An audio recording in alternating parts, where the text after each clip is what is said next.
चलिए दोस्तों, कैसे हैं आप। मैं आशा करता हूं कि आप बड़े अच्छे होंगे। आइए तब आज जो है प्रमेय 6.2 अर्थात 10th क्लास का जो है प्रमेय 6.2 अर्थात थेल्स प्रमेय का जो विलोम है उसको समझते हैं। इससे पहले मैं थेल्स प्रमेय को प्रमाणित कर चुका हूं दोस्तों, तो आप उसे देख सकते हैं। आइए तो 6.2 प्रमेय क्या कहता है वो समझिए। पहले लिखा है, यदि एक रेखा किसी त्रिभुज की दो भुजाओं को एक ही अनुपात में विभाजित करे तो वह तीसरी भुजा के समानांतर होता है। देखिए दोस्तों, मैं पिक्चर बनाता हूं और आप इसको समझते चलिएगा। क्या कहता है, कैसे बनता है, वह सब समझिए आप। तो सबसे पहले एक पिक्चर मेरे सामने है एक त्रिभुज का। उस त्रिभुज का नेमिंग हो गया ए, बी और सी। ठीक है दोस्तों, इसमें कहा जा रहा है यदि कोई रेखा किसी त्रिभुज की एक भुजा के समानांतर हो। जैसे ये मान लेते हैं कि एक बिंदु जो है ए बी पर डी ले लेते हैं और एक बिंदु ए सी पर ई ले लेते हैं और इनको मिलाते हैं। ये क्या है, मतलब यह रेखा जो खींची गई है, मतलब जहाँ पर यह भाषा है, यदि एक रेखा किसी त्रिभुज की दो भुजाओं को एक ही अनुपात में विभाजित करे, मतलब ये वाला पार्ट, ये जो आप देख रहे हैं ये वाला पार्ट और ये वाला पार्ट, ठीक है दोस्तों, ये दोनों अनुपातिक हो जाए अर्थात ए डी बटे हो जाए कितना डी बी, और ये वाला पार्ट और ये वाला पार्ट भी क्या हो जाए तो अनुपातिक हो जाए अर्थात ए ई बटे ई सी। ये दोनों दिया गया है दोस्तों। ठीक है कि यदि एक रेखा किसी त्रिभुज की दो भुजाओं को एक ही अनुपात में विभाजित करे, देखिए दोनों का अनुपात एक है, तो बोला जा रहा है यह रेखा जो विभाजित कर रही है या इसके क्या होगा समानांतर, अर्थात हमको प्रूफ क्या करना है कि डी पैरेलल क्या होगा बीसी। हमको प्रूफ करना है डी पैरेलल क्या होगा तो बीसी। आइए दोस्तों इसको सिद्ध करते हैं, समझिए स्टेप बाय स्टेप यह कैसे सिद्ध होगा मैं आपको समझाता हूँ।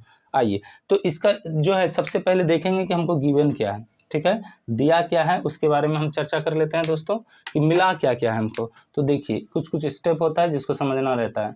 दिया है तो दिया क्या है, सबसे पहले देखिए त्रिभुज का चूंकि नेम दिया नहीं है, हमने इसको माना है, तो हम क्या करेंगे माना। तो देखिए दोस्तों दिया क्या है, दिया है सबसे पहले त्रिभुज का नाम नहीं इसलिए हम मानेंगे, माना ए बी सी एक त्रिभुज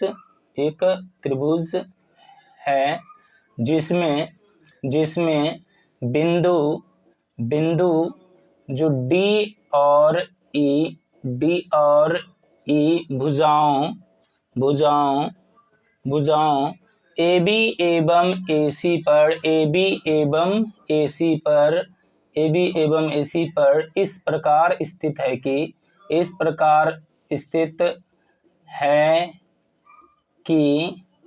ए डी बटे डी बी और बराबर है ए बटे कितना दोस्तों ए सी। ये ऑलरेडी हमको क्या है दिया हुआ है, अर्थात ए डी बटे डी बी बराबर है ए बटे कितना ए सी।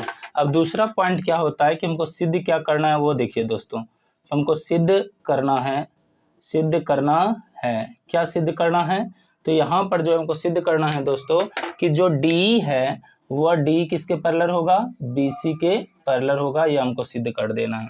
थोड़ा सा और देखिए तो हमको रचना करना होगा दोस्तों, जैसे 6.1 में अर्थात थेल्स प्रमेय में हमने रचना किया था उसी प्रकार का रचना यहाँ करना होगा। यहाँ बिंदु डी से पहले क्या कीजिए डी एम लंब डालिए दोस्तों।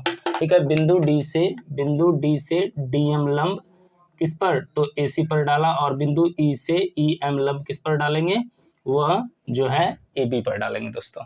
साथ ही साथ डी सी और बी को मिला दीजिए दोस्तों, डी सी और बी को क्या कीजिएगा मिला दीजिए।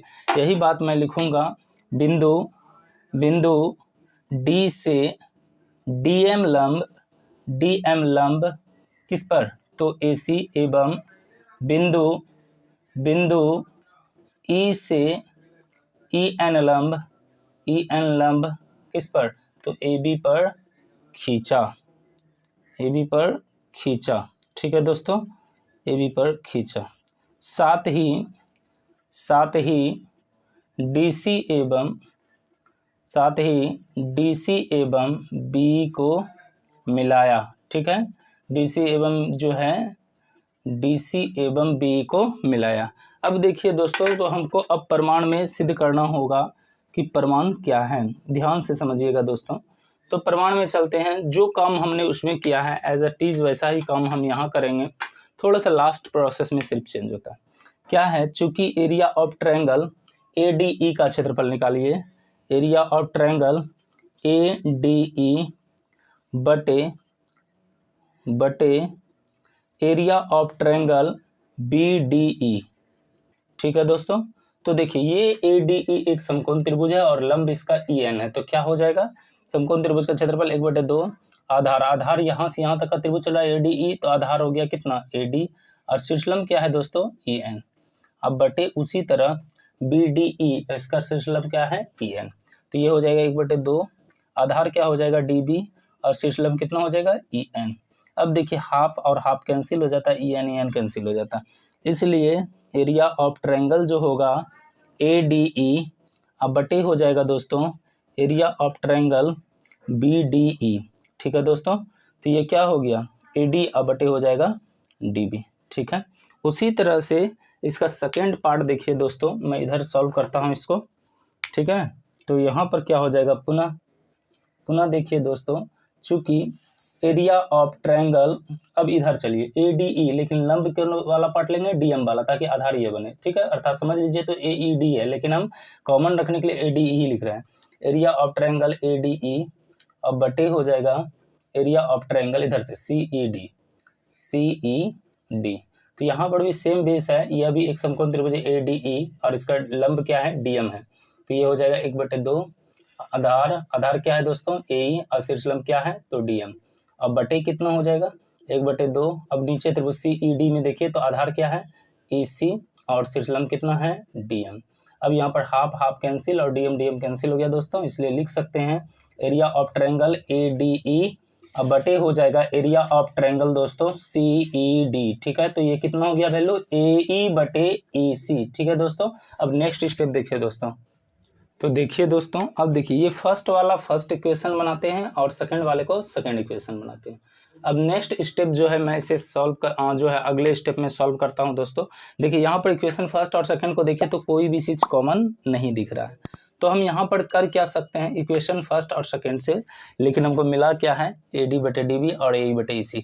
अब इसका हेल्प लेकर मैं इसे सॉल्व करता हूँ। थोड़ा सा इसको मैं पहले साफ करता हूँ तब आपको बताता हूँ दोस्तों। आइए, तो देखिए दोस्तों अगले स्टेप में क्या है, लेकिन इसमें जो है थ्योरम में ही दिया गया था, दिया हुआ में हमने बताया है, लेकिन AD/DB और AE/EC यह गिवन है दोस्तों।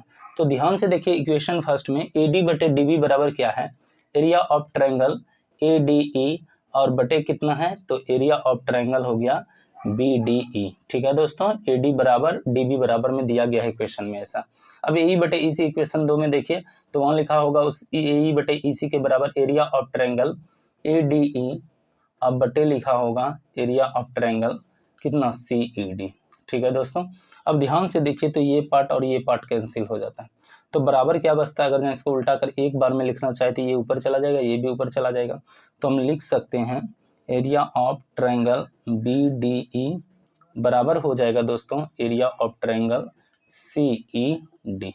अब देखिए ये दोनों आपस में बराबर हैं, जरा ध्यान से, BDE और CED का आधार क्या है सेम है अर्थात D है, और दोनों का क्षेत्रफल आपस में क्या है बराबर। जब ऐसा होता है तो थ्योरम 9 में जो पढ़ा था हमने वहां पर कि दो आकृतियों का बेस एक ही हो और दोनों का क्षेत्रफल सेम हो, तो ये दोनों भुजाएं उस कंडीशन में क्या हो जाएगा समांतर हो जाएगा।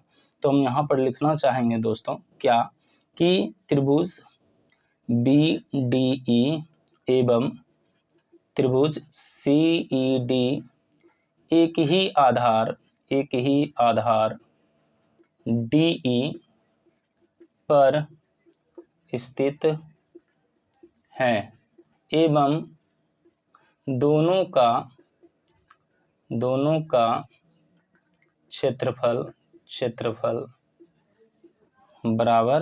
एवं दोनों का क्षेत्रफल बराबर है। ठीक है, इसलिए अतः क्या हो जाएगा दोस्तों, अतः क्या हो जाएगा तो D पैरेलल हो जाएगा BC। ये जो थ्योरम हमने लिखा है त्रिभुज BDE एवं त्रिभुज CED एक ही आधार एवं DE पर स्थित है एवं दोनों का क्षेत्रफल बराबर है, ये 9th का थ्योरम है दोस्तों। तो इसी के हेल्प से हमने इसको प्रूव किया, जबकि इसका जो है विपरीत जो थ्योरम था वो 6.1 में यूज हुआ था। ठीक है दोस्तों, तो इस वीडियो को देखने के लिए धन्यवाद दोस्तों। लाइक करें, सब्सक्राइब करें, शेयर करें, ज़्यादा से ज़्यादा दोस्तों तक इसे पहुंचाने का प्रयास करें, क्योंकि आपके एक सब्सक्राइब, लाइक और कमेंट की वजह से मुझे काफ़ी एनर्जी मिलती है, ताकि मैं इस तरह का वीडियो आपके लिए भरपूर लेकर आऊँ। थैंक यू, बाय बाय दोस्तों।